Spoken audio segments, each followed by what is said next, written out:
Let's go live to the Nationals leader, David Littleproud now. David, thanks so much for your time. Interesting comments there from Emmanuel Macron. Given our history with the subs thing, he wasn't that happy about, but another perhaps dig at Australia, this time a different government, different PM.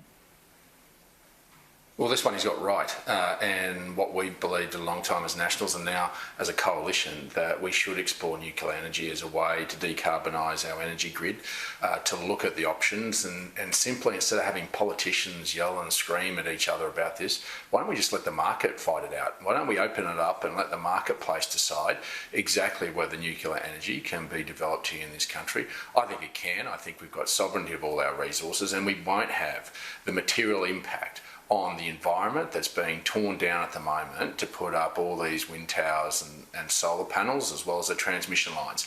We can plug them in to where existing coal-fired power stations are, and they're net zero. It just makes sense. And I already know of not just Deutsche Bank, who's come out and made it clear that they have private capital that's interested in going behind the meter. I've actually met coal miners that actually would build their own small-scale modular nuclear if the moratorium was lifted. That's all we're arguing over. Let's not argue, let's just let the market decide, and let's provide affordable, reliable energy that's net zero to the Australian people. Yeah, but it's still going to take a while. It's not going to solve the immediate problems, is it? Well, we've got to 2050. That's the only international commitment that we've made, and that's why we should get on with the job now. That's why there is a sense of urgency, and I'm proud of the fact that Peter Dutton has taken the Nationals' hand on this, because we have to have that conversation now. We have to open the marketplace up now to allow that investment and allow the lead-up time for SMRs or any other form of nuclear energy to be built in this country. That's why we should have that conversation now, and Chris Bowen keeps on telling us it's the most expensive form. Well, let's fight it out in the marketplace. Prove yourself right, Chris. Have the confidence of your conviction that this is the most expensive form of energy, and the market will determine that. But he hasn't got the courage. I think it's more about the internal Labor machinations. You saw what happened when we signed up to the nuclear submarines. But we're going to have nuclear capability in this country for those submarines. So why wouldn't we have a civil industry as well that gives us the option to explore zero emissions nuclear technology as part of the energy mix? Okay, let's talk about the supermarkets now. It looks like there will be an inquiry looking at price gouging and cartel-like activity with the big supermarkets. Do you welcome this inquiry? Well, I do, but it's really a bit of window dressing. We've been calling for some time for a price monitoring inquiry, not by politicians, but by the ACCC, to really get in underneath the bonnet of the practices of the big two Australian supermarkets and the big German, to make sure that Australian consumers, but also suppliers, particularly farmers, are being protected. We saw a 70% reduction in beef and sheep prices from June, and yet we've only seen an 8% reduction at the checkout. Someone's cleaning up, and that's Coles, Woolworths and the big German. That's who's cleaning it up. And so we need the ACCC to be the tough cop on the beat. And this Senate inquiry, doesn't actually compel the CEOs to turn up. They get invited. Whereas an ACCC price monitoring inquiry would compel the CEOs to turn up. It could be started. It should have already been started, and we could have actually had outcomes before Christmas, not after Christmas. And the Agriculture Minister's saying put a price hike on ham. Well, it's a little bit more than just ham, Murray. If you were in touch with the challenges of this cost of living crisis, you understand it's broader than just ham.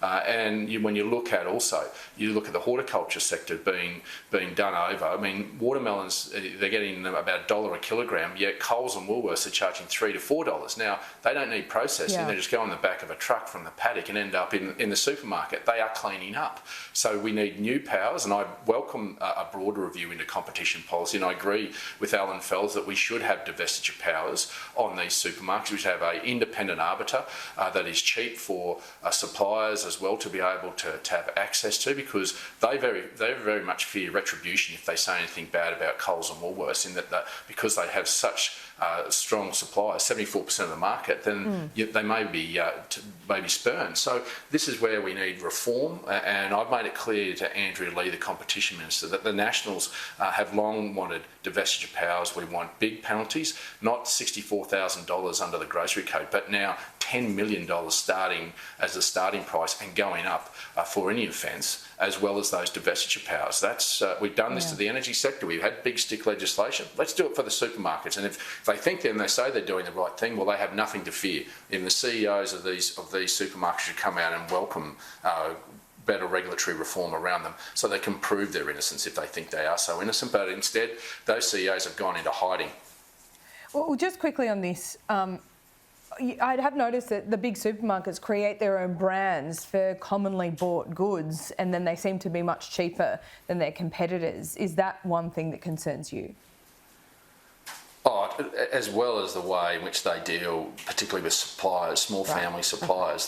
They actually go and start their own line, and they ask farmers to make big capital outlays to actually buy properties and make investment, and then they simply tear them down or take away those contracts, and these farmers are left without being able to supply the product that they've been asked to produce. So it's unconscionable conduct. It's been going on for some time. There's too much power, and it's time. That's when a government should interfere in a marketplace, when there is a market imbalance, power imbalance, and even Alan Fells agrees. So I think it's time, and we'll be supportive of any changes the government wanted to make on that. We don't need an inquiry. We just need to get on with the job.